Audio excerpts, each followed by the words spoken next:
বৃষ্টির দিনে খিচুড়ি, বিরিয়ানি, তেহারি এগুলো খাবার কিন্তু খেতে বেশ ভালোই লাগে। আসসালামু আলাইকুম, কেমন আছেন সবাই? নতুন একটা ব্লগে সবাইকে আমন্ত্রণ জানাচ্ছি। এই তো আজ একটু সকাল থেকেই কিন্তু মেঘলা মেঘলা ওয়েদার, বৃষ্টি হচ্ছিল। তাই ভাবলাম ফ্রিজে তেমন কোনো বাজার নেই, অল্প কয়েক পিস চিকেন ছিল। তাই ভাবলাম মেয়েকে তেহারি রান্না করে দিই। আপনারা আজকে কে কী রান্না করেছেন দুপুরে কমেন্টস করে জানাবেন। যদি ভালো লাগে পুরো ভিডিওটি দেখবেন আর আমার চ্যানেলটি সাবস্ক্রাইব করতে ভুলবেন না কিন্তু। আশা করি পাশে থাকবেন বন্ধু হয়ে। আমিও চেষ্টা করছি সবার বন্ধু হয়ে পাশে থাকার। এই তো আমি খুব সিম্পল নিয়মে তেহারি রান্না করেছি। চিকেন আলু একসাথে কষিয়ে নিয়েছি, তারপর পোলা চালটাকে দিয়ে দিয়েছে। আমি আসলে কোনো কিছুই ভাজা ভাজা করিনি, যেহেতু একদম খুব অল্প পরিমাণে চিকেন ছিল, সেটাকেই ভাবলাম। আর মেয়ে যেহেতু আলু খেতে খুব পছন্দ করে, তাই মোটামুটি আলু দিয়েছি।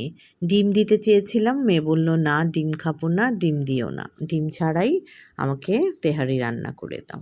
আর ওয়েদারটাও যেহেতু প্রথমেই বলেছি, ওয়েদারটাও যেহেতু একটু ড্যাম ছিল, সেহেতু এরকম ওয়েদারে কিন্তু আসলে খিচুড়ি, বিরিয়ানি, তেহারি যেটাই বলি না কেন একটু ঝালঝাল করে রান্না করলে কিন্তু আমার কাছে খেতে বেশ দারুণ লাগে। সাথে লেবু থাকলে তো কোনো কথাই নেই। বিরিয়ানি অথবা তেহারি অথবা কাচ্চি বিরিয়ানি পছন্দ করে না এমন খুব কম মানুষই খুঁজে পাওয়া যাবে। খুবই মুখরোচক খাবার।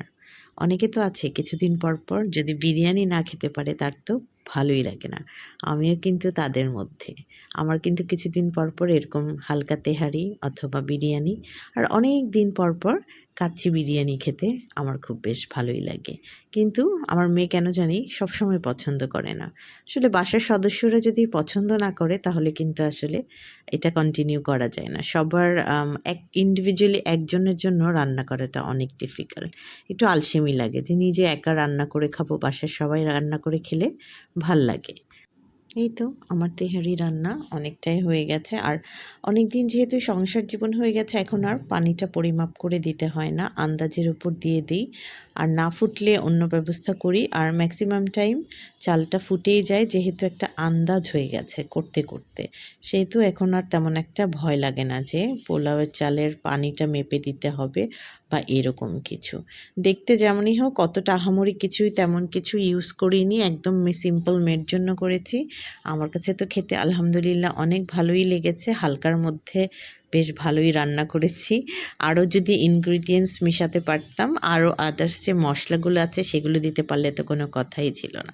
তারপরেও সব কিছু মিলিয়ে আবারও আলহামদুলিল্লাহ, আল্লাহ যা রিজিকে জুটিয়েছেন সেটাতেই খুশি। ভালো থাকবেন সবাই, সাথে থাকবেন। আর আবারও বলছি, ভালো লাগলে ভিডিওটা অবশ্যই আমার চ্যানেলটি সাবস্ক্রাইব করে যাবেন। আল্লাহ হাফেজ।